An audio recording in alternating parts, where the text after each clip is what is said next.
Então, eu sou Mauri Cantilino, ela é Carla Zambaldi, e nós vamos fazer aqui uma pequena mesa redonda sobre os assuntos relacionados ao nosso curso e também falar um pouco mais sobre psiquiatria perinatal e psicopatologia perinatal.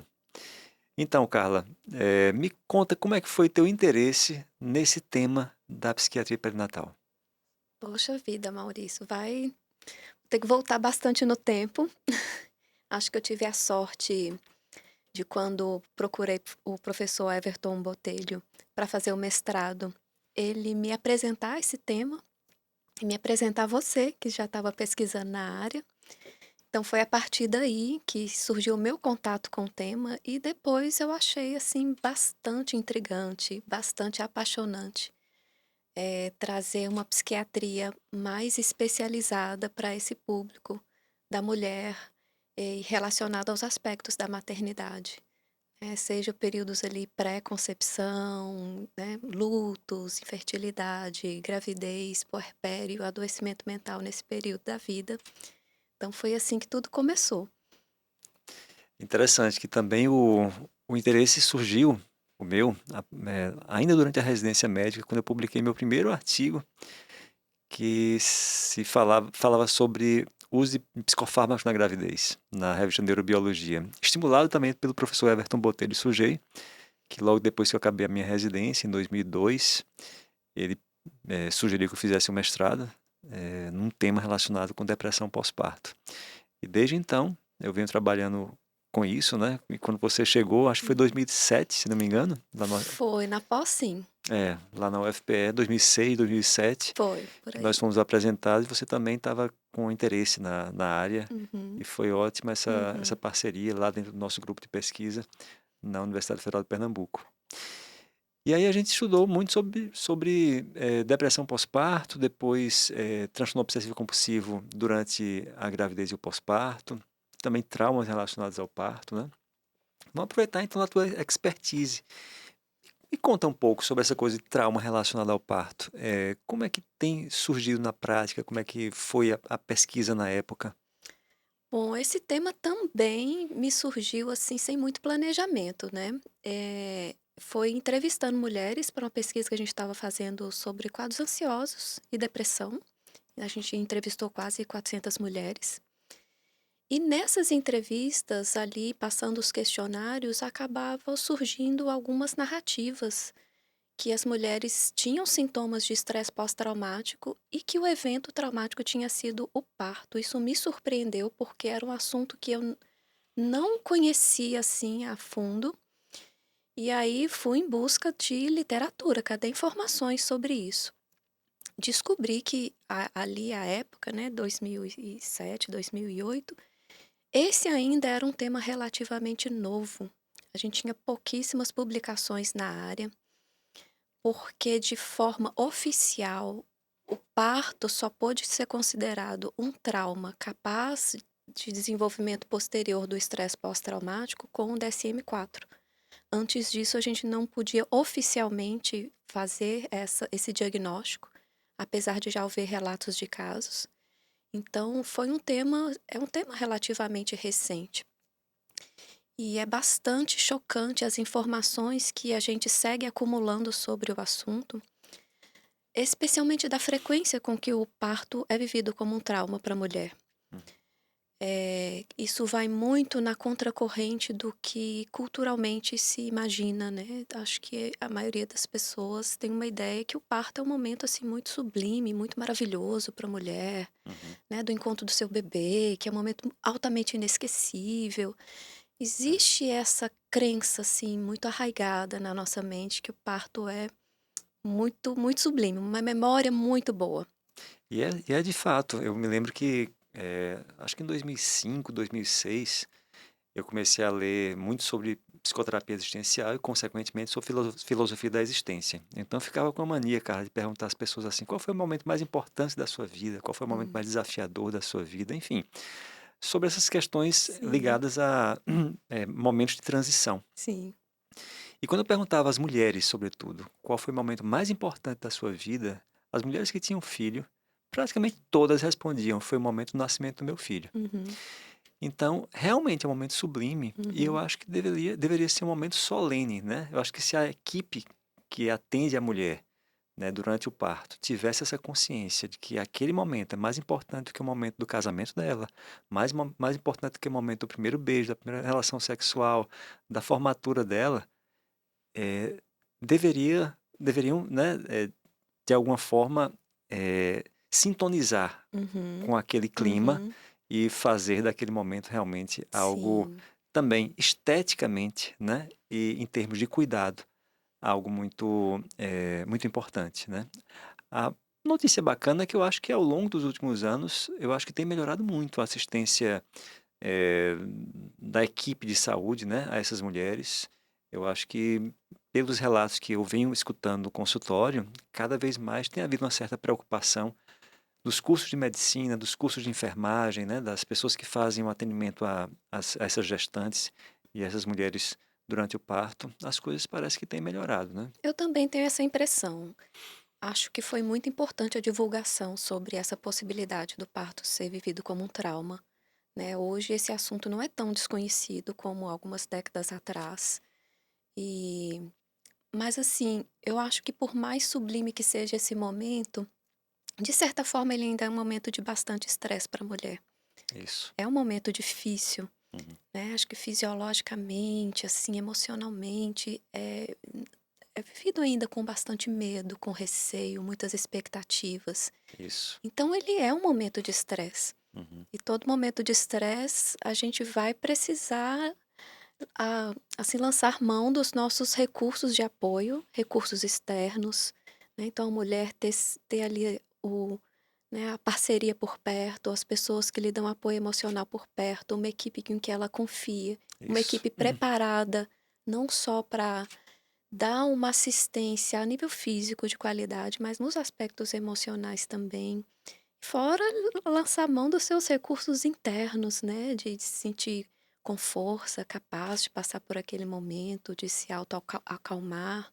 Isso. Então E a gente tem que lembrar, Carla, que o parto traumático ele pode ocorrer, sobretudo, também com questões relacionadas a complicações médicas na hora do uhum, parto. uhum, E aí, como a equipe médica vai lidar com aquilo, como vai ser a comunicação da equipe sobre o que está ocorrendo, né? Uma necessidade de um fórceps, um bebê que está hum, com sofrimento fetal agudo, uma malformação congênita que foi descoberta naquele momento, isso tudo vai precisar ser comunicado para a mulher de uma maneira empática, né? De uma maneira que ela possa, de alguma forma, vivenciar, né? Compartilhar um pouco da tensão que a própria equipe acaba tendo no momento tenso de um procedimento como é o parto, mas que também possa ser acolhida, né, e possa estar a par, né, de qual é a razão que a equipe está mais tensa. E perceber que a equipe está tentando trabalhar para que as coisas ocorram da melhor uhum, forma possível, uhum, mesmo uhum. quando as coisas não estão andando É. da maneira que seria o planejado, né. E você sabe, não sei se você recorda, Mauri, nos resultados dessa pesquisa que a gente fez em seguida daquela sobre depressão e ansiedade, fomos pesquisar estresse pós-traumático aqui em Recife. Sim, lembro sim. Entrevistando mulheres na maternidade para ver aspectos, se ela vivia aquele parto como estresse e fatores correlacionados. Uhum. Entrevistamos no pré-natal, Foi né, nos também. primeiros dias após o Ah, parto, também, ainda na depois, maternidade. É, exatamente. Logo depois, porque foi é, uma coisa quase que uma é, coorte, né, não foi exatamente uma coorte, mas entrevistamos na gravidez e depois, no puerpério. isso. E um fator que deu associação forte com a vivência do parto como um trauma foi esse do sentir-se satisfeita com a qualidade da comunicação da equipe. Então, existiam muitos relatos da mulher não saber o andamento do trabalho de parto dela, se o bebê Isso, estava bem, se não estava bem, por que uma decisão por uma cesariana. Então, a falha de comunicação da equipe de saúde com a mulher foi um fator muito importante que apareceu associado à experiência do parto como um trauma. isso. Esse aspecto é muito essencial porque é um fator passível de ser modificado. Uhum. É uma intervenção em que a gente pode, né, melhorar essa qualidade de comunicação. Seria um fator que poderia favorecer como uma proteção na vivência do parto como um trauma e um consequente estresse pós-traumático em decorrente de um parto traumático. Perfeito, você está correta. Nós entrevistamos no pós-parto, alguns dias ou semanas depois do E 6 pós-parto semanas e depois. 6 semanas depois. Isso, isso. Eh, e aí, Carla, uma coisa que me chamou muita atenção também quando a gente fazia essa pesquisa é que eu também ficava imaginando que os traumas relacionados ao período perinatal teriam necessariamente a ver com a experiência do parto. Mas uma coisa que me chamou a atenção naquela época, foi que boa parte dos casos de estresse pós-traumático se deviam à violência urbana, que nós vivíamos Uhum. até de uma maneira mais intensa, do que atualmente, mas também violência perpetrada por parceiro íntimo, que era uma coisa que me deixava muito impressionado. Algumas mulheres relatando que durante a gravidez eram chutadas pelos seus, Uhum. eh, companheiros, né, eram esmurradas na sua barriga, né, pelos seus companheiros, e isso gerava um ambiente de tensão, porque ela tinha uma consciência de que ela estava sendo agredida e o filho também estava sendo agredido, e ela na sua condição, né, de pessoa que era gestante, muito mais fragilizada, muito menos capaz, né, de se defender, muito mais fragilizada do ponto de vista psicológico, também do ponto de vista socioeconômico, né, porque a mulher fica, de alguma forma, mais impedida na sua, autonomia durante esse período. Então, caramba, me chamava muita atenção essa falta de sensibilidade. Sim, essa questão do trauma, ele é um fator de riscos importantíssimo para o adoecimento mental perinatal. Traumas de toda natureza, né, as vivências de traumas já funcionam como um fator que a mulher chega na maternidade já carregando esse risco. E alguns tornam-se ainda, assim, especialmente, mais particulares nesse risco. Um deles é a violência por parceiro, né, e o outro a história de abuso sexual. Então são fatores que a mulher carrega na sua história, né, chegando a esse momento do período perinatal com uma vulnerabilidade bem maior ao adoecimento, inclusive são mulheres que toda a equipe de saúde que presta assistência a essa mulher, né, possivelmente no pré-natal, se tomar conhecimento e até vale a pena investigar esses fatores, precisa ter um olhar muito mais atento a essas mulheres, para identificar Perfeito. adoecimento, porque são mulheres mais vulneráveis. Isso. O pré-natal psicológico, acho que seria uma coisa muito interessante, Uhum, de ser conhecido não só pelos psicólogos todos, psiquiatras, mas também até os obstetras, os enfermeiros, as pessoas que participam desse cuidado com a mulher, como eu imagino que boa parte das pessoas que estão fazendo o curso são, profissionais dessas áreas também. Mas, no pré-natal, a gente observa muitas pacientes que têm a chamada tocofobia, né, que é uma ansiedade, uma fobia específica uhum, relacionada ao parto. uhum, Fobia nada mais é do que um medo desproporcional ao uhum, perigo que alguma coisa representa. E a fobia do parto é algo que é relativamente comum, é mais comum do que muita gente pensa e muitas vezes atrapalha a própria vivência da gravidez. E pode atrapalhar, inclusive, o momento do trabalho de parto, né? Porque chega-se ao ápice do medo sim. naquela hora e as mulheres podem ter uma série de fantasias, uma série de eh, eh, receios, né? De perigos relacionados a esse momento. De qualquer forma, a gente sabe, né, que em outras décadas atrás, né, em momentos da história, havia muitas mortes de gestantes, havia muitas mortes durante o parto. Hoje não é comum. Muitas mulheres referem medo, né, de morrer, uma coisa que hoje não é comum, o que a gente nota que assim, é um medo Uhum. desproporcional. Mas me fala um pouco mais do que você tem visto na sua prática clínica sobre tocofobia. Eu acho que hoje em dia já é um assunto que está um pouquinho mais circulando, mas ainda é um assunto que tem profissionais que não conhecem essa possibilidade. E com isso a gente tem mulheres que relatam, né, para quem está assistindo ela no pré-natal, esse medo do parto, e aquilo é entendido como um medo natural. E é aquela fala da mulher é desacreditada, como: "Não, é assim mesmo, toda mulher tem medo", né, e a gente vê muitos estudos e até na clínica também, essas mulheres que sofrem de tocofobia, ter essa experiências de se sentirem, assim, desacreditadas. É. não ter alguém que dá valor àquela queixa dela. Uhum. Então, acho esse um ponto muito nodal, dar valor a essa queixa Uhum. e escutar com atenção, porque, claro, não é fácil essa distinção entre o normal e o patológico, Sim. mas, a princípio, eu tenho que estar atento e tenho que estar aberto a, ok, vou olhar com atenção, porque existe uma possibilidade, existe um adoecimento específico, Uhum. que é a fobia do parto. Então, vamos escutar com atenção para saber se eu estou diante disso ou não. E não ter uma reação tão imediata, tão como, não, isso, né, é normal, é Uhum. assim mesmo, fique tranquila. E Uhum. não abordarmos, né? Isso pode trazer consequências, como você citou, para a vivência do parto, para o bem-estar durante a gravidez. Então, É. Assim como outras formas de ansiedade também, né? É frequente a gente escutar que é normal ficar ansiosa durante a gravidez, é uhum, normal ficar ansiosa durante o pós-parto, e de fato é, né? São momentos de transição, são momentos de muitos ajustes que a mulher vai precisar fazer, de muitos desafios, então é natural que as pessoas fiquem ansiosas. A gente tem que estar atento para aqueles quadros ansiosos que fazem com que a mulher fique paralisada, que fazem com que a mulher tenha muita dificuldade em conseguir organizar suas coisas ao longo da gravidez, em arranjar o seu suporte social, o seu suporte familiar, que tem muita dificuldade em cuidar do seu filho durante o pós-parto. Então a gente já percebe que tem alguns quadros ansiosos que merecem um cuidado uhum, adicional e a gente tem que tomar medidas, né, para fazer com que haja essa sensibilidade em relação a diagnósticos, seja de transtorno de ansiedade generalizada, seja de transtorno do pânico, porque tem uma coisa muito importante, Carla.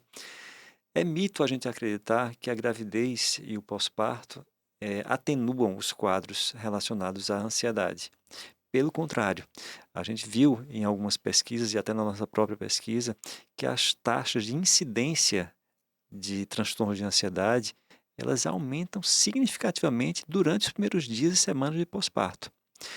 Transtorno de ansiedade generalizada pode passar de 10%, né? Se você tem uma ideia, na população geral, transtorno de ansiedade generalizada é cerca de 4%, mas durante o pós-parto, o nível de preocupação pode se acentuar a tal ponto que essas taxas aumentam de uma forma muito significativa.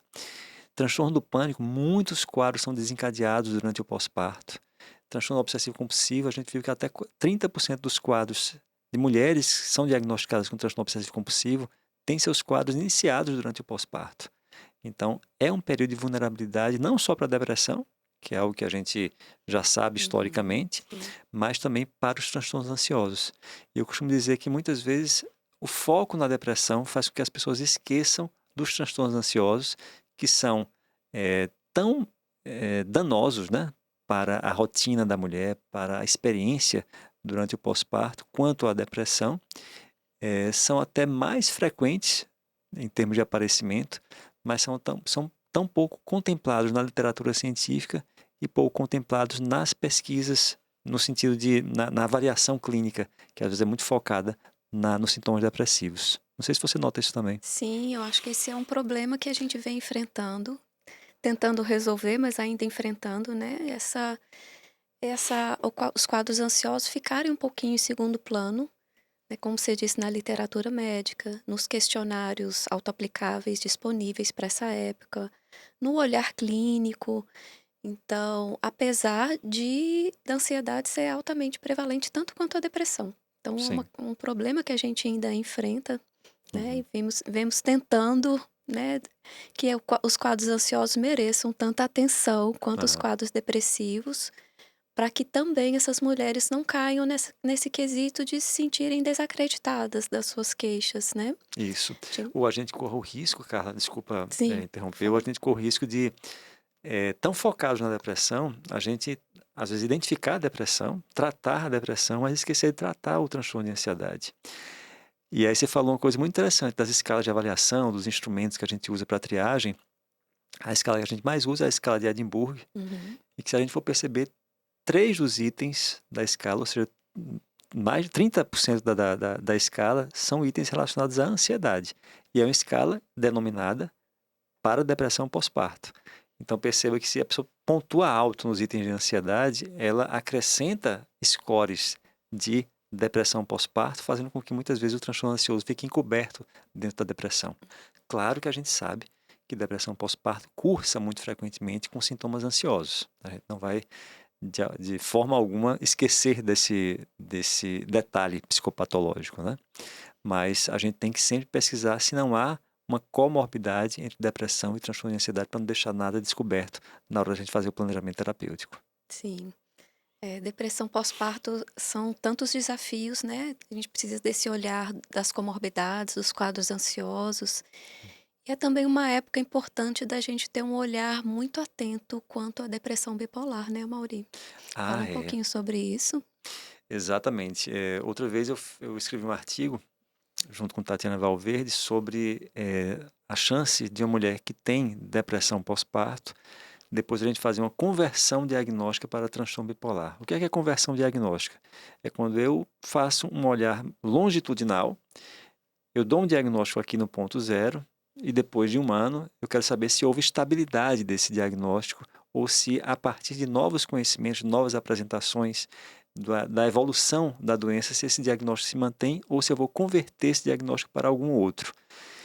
E você sabe que quando a depressão ela surge durante o pós-parto, a chance de conversão diagnóstica para transtorno bipolar ela é 3 vezes maior do que se essa depressão se inicia fora desse período do pós-parto.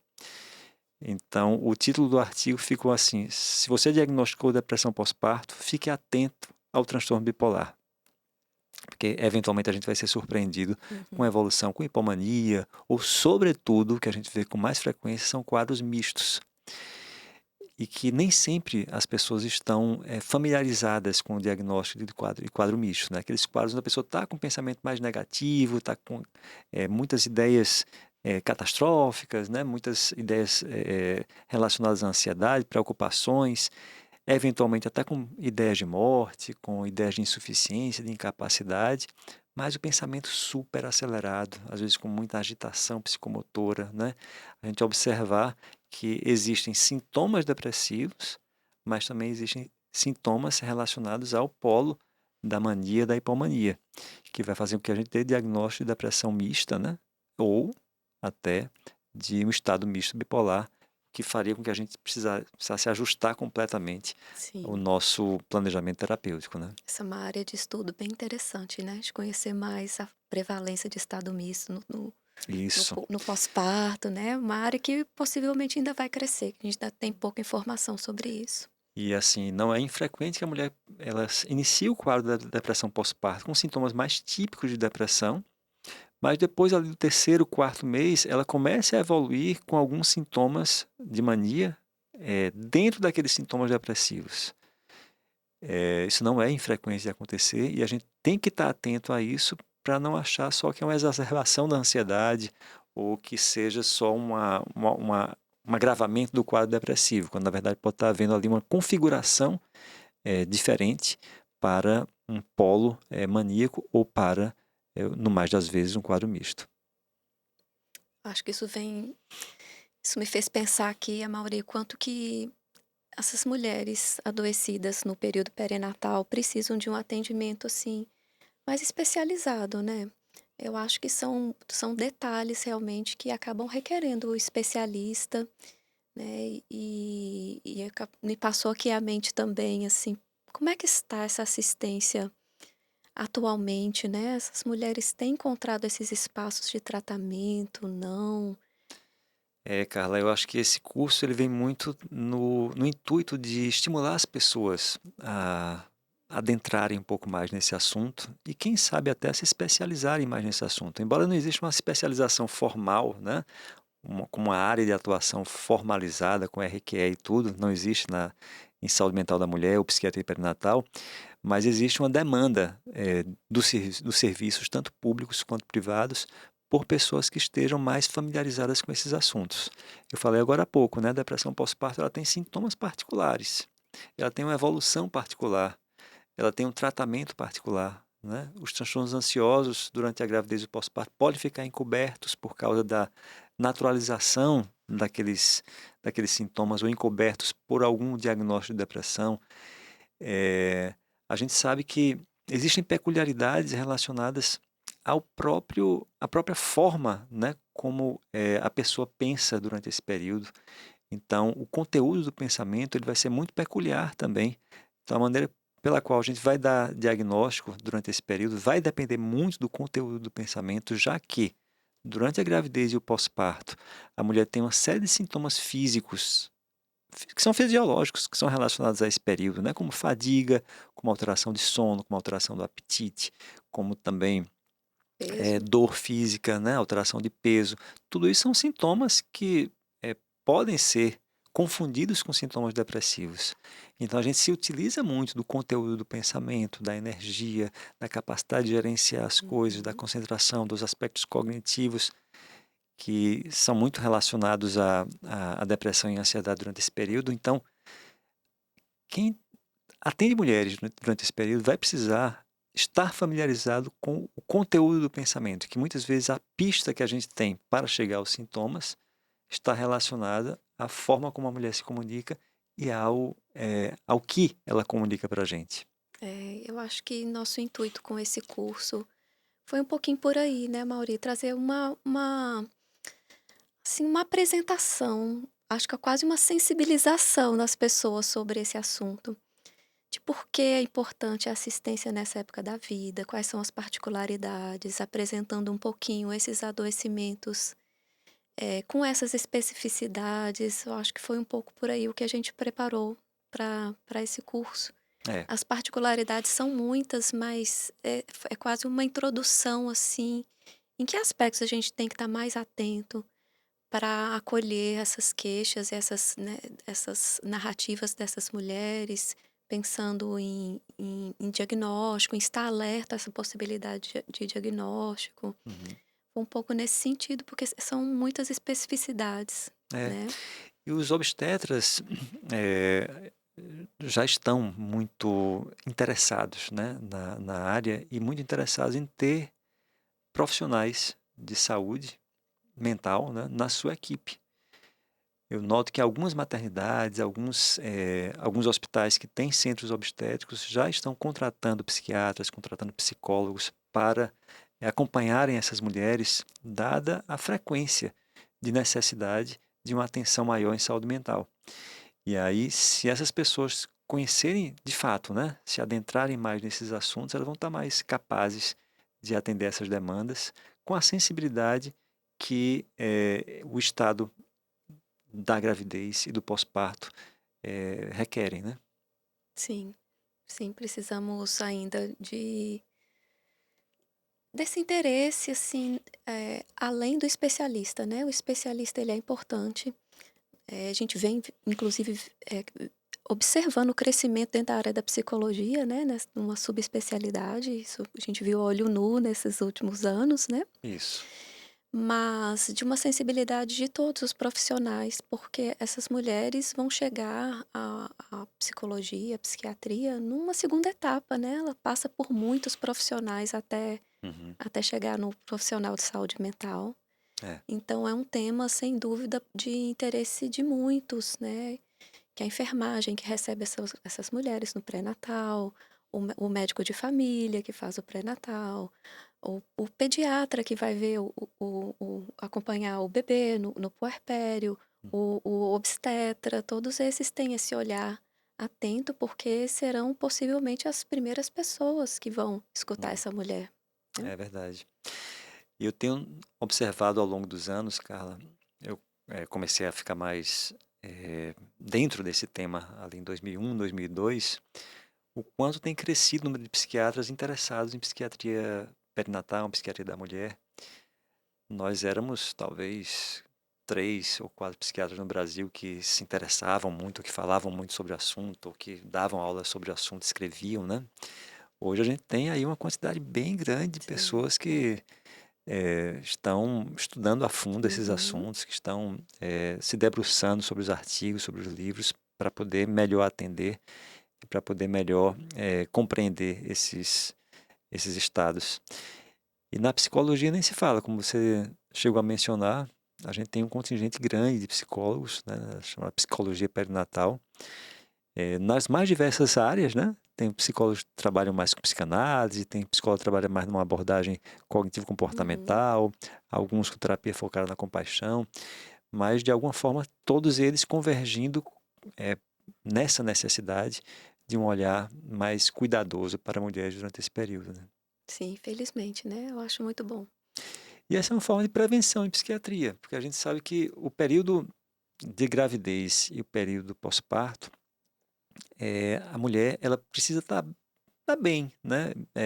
Psicologicamente, emocionalmente, para dar conta dessas demandas todas e dar conta de um filho que está precisando de uma mãe que possa, né, cuidar dele, formar o vínculo. A gente sabe que a gravidez e os 3 ou 4 primeiros meses depois que a pessoa nasce, tem uma série de organizações cerebrais que vão ocorrer, organizações neuronais que vão ocorrer e que dependem muito de um fator que é o do estresse percebido pelo filho, né? E a gente sabe que o toque da mãe, a voz da mãe, né, o aconchego da mãe, pode reduzir ali os níveis de cortisol do bebê, pode reduzir o estresse vivenciado pelo bebê, fazendo com que haja uma diminuição, inclusive, das chances de terem transtornos afetivos, de terem transtornos externalizantes mais adiante na vida. Tem uma série de coortes já mostrando isso, né, Carla? Sim, isso, eu acho isso muito, assim, empolgante, cativante dentro da psiquiatria perinatal, que a gente cuida da mulher, né? A gente cuida de um ser humano e vê aquela mulher melhorar, se aliviar do seu sofrimento, melhorando sua qualidade de vida, mas a gente cuida muito diretamente de um outro ser humano, que é o seu filho. É Isso. claro que esse cuidado se expande para toda a família, mas é muito direto o benefício que o bebê recebe. É. Quando a gente, assim, devolve esse bebê a uma mãe com saúde mental, com capacidade de exercer o papel materno, né? E esse é um fator altamente protetor à saúde mental, essas relações precoces de qualidade, um bom vínculo mãe-bebê, Uhum. estabelecer uma relação de apego seguro. Hoje em dia a gente tem realmente uma literatura que sustenta muito, assim, os enormes benefícios de um bom vínculo nessa época super precoce da vida. Uhum. Então a gente tem aí um segundo beneficiado Uhum. quando uma mulher é cuidada na sua saúde mental nessa época da vida. É porque é um papel tão significativo, o papel de mãe, né? Que pode ser sentido esse papel e esse vínculo para o resto da vida, né? Um bom Uhum. vínculo, ele que é formado ali durante a gravidez e o pós-parto, sobretudo durante o pós-parto, ele pode perdurar por toda uma vida. Eu estava vendo uma entrevista, uma fala do Marcos Mion, que é um apresentador de televisão, e ele dizendo assim que quando a mulher abraça o seu filho, a mãe abraça o seu filho, ela não abraça só o filho naquela idade, ela abraça o seu filho histórico, em todas as idades. E quando um filho se permite ser abraçado pela mãe na hora da sua dor, ele acaba sentindo sensações que ele tinha quando ele estava no colo dela, ali nos primeiros anos de vida. E eu acho que é mais ou menos isso, né? Essa capacidade que a mãe tem, né? De ter um olhar compassivo, né? Ter um olhar acalentador para o choro do bebê, se prolonga para o sofrimento do adulto, né? Sim, deixa marcas ali fisiológicas, psíquicas, né? Exatamente. Lembrei de outra fala também, que é a música do filho do Caetano, né? Todo homem precisa de uma mãe. Bacana. E aí eu lembrei de Roberto Carlos, Ah, Lady Laura, que ele dizia o seguinte: toda vez que eu te abraço e te beijo, sem nada dizer, você diz tudo o que eu preciso escutar de você. Que mostra, né? O colo da mãe é uhum, remédio, né? O uhum. colo da mãe é aconchego e a empatia, né? A capacidade de compreensão que a mãe pode ter do sofrimento do filho é como se quando ele chegasse com o seu sofrimento, o sofrimento fosse dividido entre os dois e ficasse mais acalentado, mais atenuado. Sim, é muito lindo, né? E outra coisa encantadora, é um assunto assim que eu amo ler, me emociona, é sobre a neurobiologia da maternidade, né? A gente tem uma rede neural que ajuda a mulher a fazer esse papel, Sim, né? exatamente. Ali orquestrado pelos hormônios, o cérebro da mulher se modifica Uhum. estruturalmente Isso. e também na sua atividade neuronal, Uhum. deixando a mulher assim mais apta, né, para esse maternar. Isso eu acho Uhum. muito lindo da natureza, É, que inclusive os adoecimentos mentais podem dificultar todo esse funcionamento, né. é. Isso é uma das nossas grandes preocupações, também do cuidado, é saber que tudo isso que se espera desse maternar, do funcionamento dessas redes neurais que trazem essa sensibilidade, a disposição para o cuidado, Uhum. no adoecimento mental a gente não tem um bom funcionamento disso. Você lembrou bem, né? É como se a natureza transformasse o cérebro da mãe para que ela possa, né, se colocar nesse papel de cuidadora. E a gente tem, né, alterações de elevação da ocitocina que Hum, provoca um certo apaixonamento pelo filho, né, um foco muito grande no filho. uhum. Por falar em foco, a mulher tem até algumas perdas neuronais durante esse período, que advoga-se que essas perdas tenham relação em ela não se distrair com outras coisas que não seja ali o cuidado com o seu filho, né? É, e não são poucas perdas não, me chama muita atenção, eu escutei foi num podcast, a Eucelina Alquizema, que é uma pesquisadora nessa área de estudos de imagem do cérebro da mulher, e nesse podcast ela conta que ela pode pegar uma ressonância de uma mulher e dizer se ela teve filho ou não. Uhum. Porque as mudanças não só assim de funcionamento, mas estruturais são muito grandes e as perdas neuronais são muito grandes. Isso. Existe perda de volume de cerebral, Uhum. áreas em que essa espessura fica menor. Pode dar uma impressão que isso é um grande prejuízo, mas não é. É. Existem prejuízos percebidos pelas mulheres, né, como Hum, dificuldade de memória, dificuldade de atenção, sobretudo, né, a concentração já não é mais a mesma, embora ela esteja super atenta ao choro do bebê, ela esteja super atenta às expressões faciais do bebê e consiga identificar mais facilmente o que é que podem significar, mas essa atenção ao que é externo a essa relação, ela uhum. diminui. E pode demorar, né, Carla, a voltar. É São essa alterações estruturais e alterações cognitivas que podem durar desde ali o final da gravidez até uns 2, 3 anos de sim, pós-parto. essa perda, assim, de atenção, isso geralmente tende a ser reversível.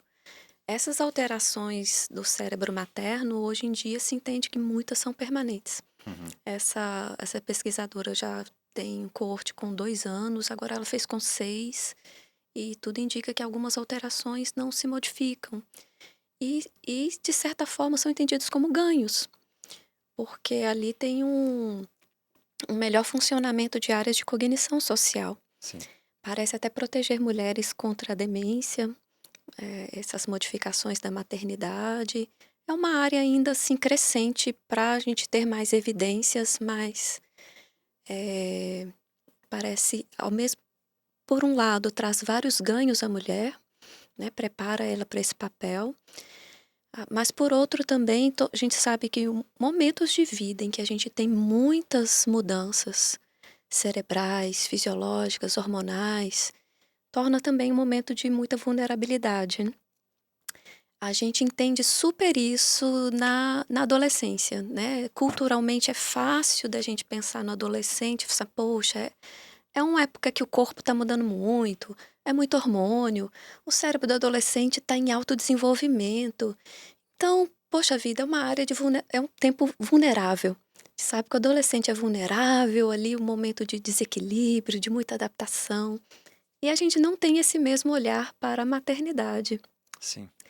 Mas aí tem até acho que é Dana Rafael, se eu não me engano, essa antropóloga que dá o nome matrescência para essa época. Uhum. Faz a gente até lembrar da adolescência, né? Sim.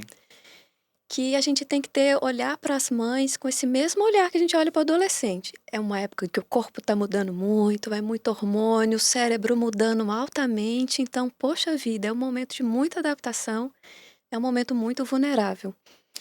Falar em antropologia, tem também alguns estudos antropológicos mostrando assim o quanto está mudando a, a estrutura que a mulher tem hoje para poder ter os seus filhos e criar os seus filhos, né? Você tem uma ideia? Há 10 mil anos atrás, há 15 mil anos atrás, as mulheres, elas moravam em comunidades moravam não, né? Às vezes até eram comunidades sedentárias, mas eram comunidades de 80, 100 pessoas. E o cuidado com o filho era um cuidado compartilhado. Então as mulheres elas tinham essa segurança de que o seu grupo estaria ali cuidando dela e do filho, Uhum. que são seres vulneráveis dentro da natureza, dentro da selva. E hoje a gente vive um momento onde a mulher sequer às vezes tem o apoio dos seus familiares, né? Das pessoas mais próximas. As mulheres às vezes moram em apartamentos pequenos, a mãe mora numa outra cidade, a irmã mora num outro país, a vizinha ela mal conhece e ela tem que depender apenas da própria intuição dela para poder cuidar dos filhos. Ela já não consegue mais ter o auxílio da experiência que a mãe dava, o auxílio do amparo de braço, Uhum. né, que as outras mulheres davam para essa mulher durante esse período. E aí não surpreende que hoje em dia, nessa nossa contemporaneidade, as mulheres no pós-parto se sintam super sobrecarregadas, porque elas têm que dar conta do que várias pessoas davam junto com a mãe. Sim, Amaury. Me lembro eu me lembro de você me indicar esse livro, que inclusive contribuiu-se muito para mim, né, para essa visão, assim, social, histórica, né, da maternidade. Teria tanta coisa para a gente discutir sobre aspectos da maternidade, né. Uhum.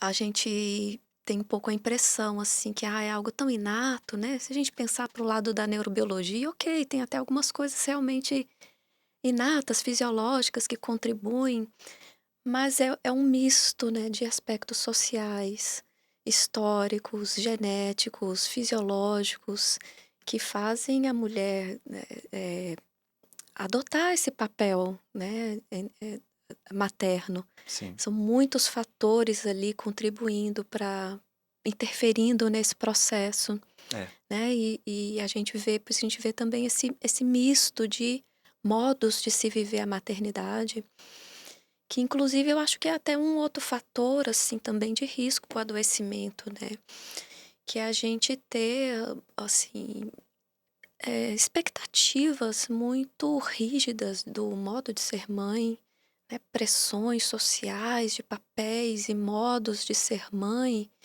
e não ter uma liberdade da mulher, assim, ter essa expressão muito intuitiva, como você citou. Qual é o meu modo de ser mãe? Porque a gente Ah, ninguém sabe ser mãe, uhum. né, é um aprendizado fazendo. Sim, Eu até coloquei, eu assisti um filme que eu amei, chamado Robô Selvagem. Fiz um postzinho, coloquei lá no meu Instagram, de um diálogozinho do filme, que é a robô queixando lá para um outro personagem que era mãe, uma ratinha.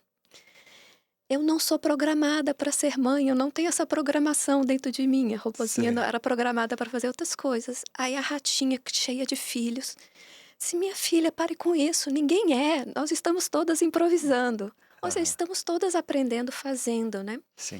E essa rigidez de expectativa de papéis é algo muito comum da gente precisar desconstruir na clínica com as mulheres, né? Muitas se sentem tão pressionadas e com cobranças internas e vergonhas, complicando tanto essa experiência, né, do ser mãe. É, às vezes cobranças internas e às vezes cobranças externas, né? Que eu estava falando aqui das vantagens de você ter eh, a sua própria mãe, né, ajudando você com a experiência dela, a sua sogra talvez ajudando você com a experiência dela, a sua irmã, outras pessoas, mas como você falou, cada pessoa também vai ter o seu jeito, os seus gostos, como quer que Uhum, ocorra ali uhum. aquela relação, aquela interação com seu filho nos seus cuidados, cuidar do seu próprio jeito. E nem sempre isso é respeitado. E, eventualmente, uma coisa que é muito favorável para a saúde mental da mulher é que ela tem um apoio social, um apoio familiar nesse momento de cuidado, sobretudo nos primeiros dias, para diminuir essa sobrecarga do trabalho braçal e Uhum. daquela enxurrada emocional que ela tem. Mas se não for bem manejado, se ela não tiver um tanto ali de assertividade, um tanto de compreensão por parte dos outros da individualidade dela e da forma única que vai ser essa interação com o filho, pode gerar algum conflito, né, Carla? Sim, com certeza. Acaba sendo essa pressão externa, né? No fim das contas, o que a mulher mais precisa é um apoio, assim, de autoconfiança para ela. Sim. Tipo, estamos aqui para te apoiar no que você decidir, né? Nas Uhum. suas necessidades. É interessante essa, o que que é rede de apoio, né? Aham. É uma rede de apoio que vai te auxiliar tanto a nível prático, ok? Alguém que faça coisas para você, mas é uma rede de apoio, assim, que tem esse funcionamento um pouco interno também, né? Tipo, confie, tenha força, tenha calma, vai dar certo, né? Te Uhum. apoiamos no que você, Sim. né, vai fazer e decidir. Então, essa qualidade da rede de apoio é um aspecto muito interessante para a gente refletir, e até coisas a serem trabalhadas no pré-natal, né? Onde está sua rede de apoio? É. Não Vamos há. acioná-la agora, né? Cadê essa O rede de ser humano ele apoio? precisa muito disso, né? O parto da mulher, da humana, ele é um dos partos mais difíceis que existe na natureza, né? É o parto que mais necessita do outro para que ocorra, de fato. Então, é importante a gente ter essa sensibilidade. E o próprio ser humano, bebê, é um dos seres mais frágeis que existe na natureza, Uhum, porque assim, entre o bebê e o adulto humano, existe um caminho imenso pela frente. Quando você compara com o bebê cavalo, com o bebê cavalo, com o adulto cavalo, né? Então, o nosso cérebro ele ainda está em pleno desenvolvimento depois que nasce, uhum, né? Ainda há uhum, muito o que se desenvolver depois que ele nasce. uhum, Então, a mulher não pode estar sozinha nesse momento, né? uhum, Não é que ela não possa, mas certamente, se ela tiver um apoio de pessoas que estejam dispostos a ajudar genuinamente a ela construir o caminho dela, eu acho que vai facilitar muito sim, esse percurso. sim, sim. Né, isso é favorável para ela, favorável para esse bebê também, né? Esse cuidado partilhado. Isso. Que tenha outras pessoas ali também para dar abraço, colo, né? Guiando no caminho, Aham. outros olhares, outras vozes para É. construir essa personalidade, né? E vozes compassivas, né? Claro, Vozes que consigam entender que nem tudo também vai sair da melhor forma, claro. né? Para que a própria mulher abra mão do seu perfeccionismo, Uhum, do seu plano, porque uhum, ter um filho é se abraçar com o inesperado. A gente tem um mundo de possibilidades quando a gente tem filho. Uma vez eu estava lendo um livro de Luc Ferry. Luc Ferry é um filósofo super bem conceituado da atualidade, mas ele próprio admite, num dos livros dele, ter filho é você se encontrar com uma ansiedade que vai lhe acompanhar o resto da sua vida. É uma grande realidade, né? E essa ansiedade tem relação com eu estou fazendo a coisa certa, uhum, eu estou educando da melhor forma, eu estou cuidando da maneira que deve ser cuidado. E existem inúmeras formas de cuidar, inúmeras gradações do que é esse cuidado, do que é essa proteção. Desde que um bebê nasce até a sua autonomia, há sempre esse balanceamento que os pais vão ter que fazer, né, do quanto que eu vou dar de proteção e o quanto que eu vou precisar soltar para que ele ganhe autonomia, porque espera-se que um indivíduo adulto consiga caminhar com as próprias pernas, né? Então é responsabilidade também dos pais que ele, chegando lá, caminhe com as próprias pernas e que essas pernas existam, que ele não tenha morrido no meio do caminho. Então, esse balanço autonomia e proteção não é uma coisa trivial. E aí muita gente se sente insegura em relação a isso.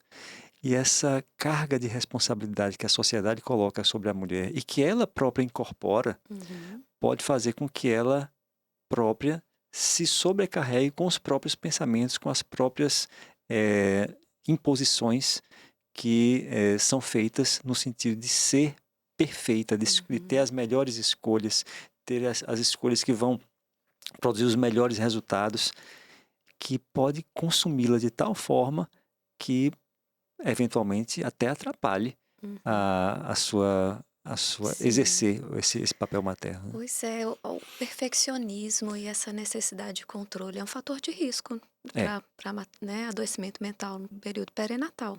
É isso. muito difícil para as mulheres que têm esse perfil mais controlador, de mais insegurança diante do inesperado, né, e ter necessidade de ter mais certezas do que fazer, do que vai acontecer. Uhum. O período perinatal é muito sofrido para essas mulheres, porque é um período cheios de incertezas e cheio de aspectos em que não é possível controlar nem prever exatamente, né? Como é que vai evoluir essa gravidez? Que dia exato que vai ser o parto? Como é que vai ser esse bebê? Qual é a sua saúde? Qual é a sua personalidade?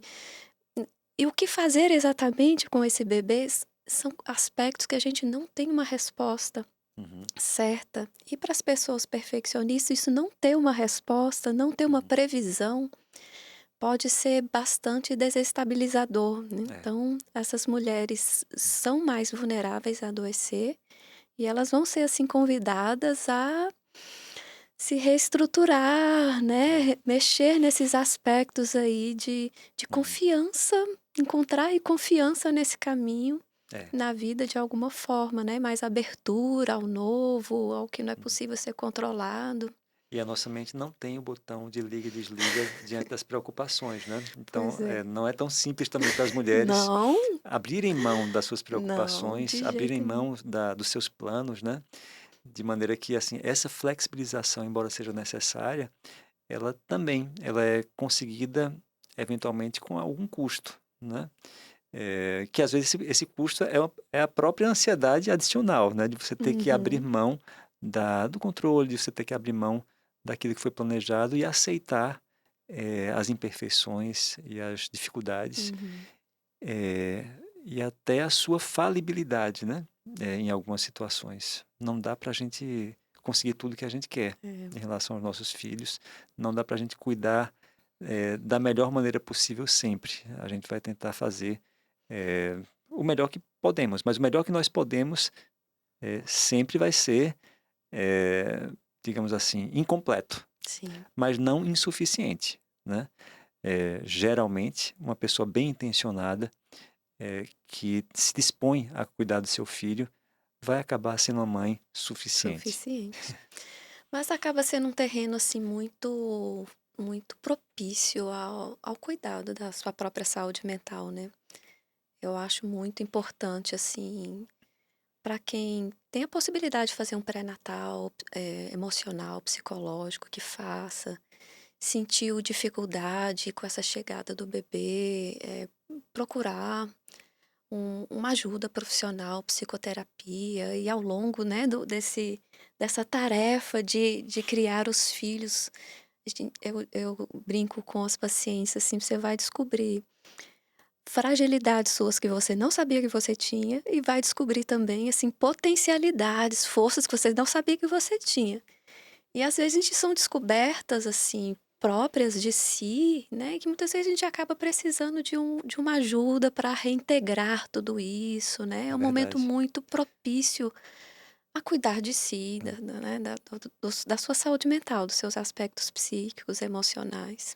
Descobertas e remodelamentos, né? Uhum, Porque eventualmente a gente muda, no sentido de que a gente valorizava determinadas coisas e passa a valorizar menos e passa a valorizar outras. uhum, É como se surgisse algo na sua vida que reestrutura não só o seu ambiente, porque quando surge um filho, necessariamente muita coisa vai precisar mudar na sua estrutura, mas reestrutura o seu esquema de valores, sim, reestrutura a sua forma de pensar. sim. E muitas vezes a gente fica pensando assim, poxa, essa mulher está se queixando porque vai mudar o aspecto profissional, vai interferir com a vida conjugal, vai interferir com o outro filho que já existe e tal. Muita coisa vai mudar nessa dinâmica, mas é curioso como as coisas vão se acomodando de tal forma que normalmente as situações elas acabam encontrando o seu espaço dentro do coração, dentro do tema, dentro do tempo e dentro da cabeça. E aí a gente precisa confiar Uhum, no efeito do tempo sim, para essa remodelação sim, de estrutura de vida, né? sim. É uma jornada de muito aprendizado, de muita transformação, Uhum. né. Muito bem, Carla. Obrigado por essa conversa. Sua experiência vasta aí como clínica, mas sua experiência como mãe também, eu acho que ajuda a falar de uma maneira Sem tão dúvida. leve e com tanta propriedade. Espero que todo mundo tenha gostado aí do curso. Quem não viu todas as aulas ainda, que realmente adentre e se familiarize com esses temas todos. E não sei se você quer fazer alguma consideração final. Não, acho que a gente passaria aqui conversando bem mais tempo, né? Acho que deu para o pessoal sentir, né? É verdade. Então, quem sabe em Mas próximos cursos, né? eu Aham. sei que a gente realmente gosta do tema e realmente de coração acha que é importante que as pessoas estejam mais familiarizadas e adentrem mais esse universo e pra, acho que terão uma atuação assim profissional diante das mulheres nesse período da vida com muito mais cuidado e sensibilidade. Acho que a nossa, no fundo, é isso que a gente gostaria, né, com esse curso. Então fica aí o nosso convite para que vocês assistam às aulas, né, deem um feedback do que acharam e que realmente seja proveitoso. Obrigado, Carla. Obrigado à Real Academia por Sim, proporcionar esse espaço aqui pra gente. E obrigado pela atenção de todos. Vamos em frente. até a próxima.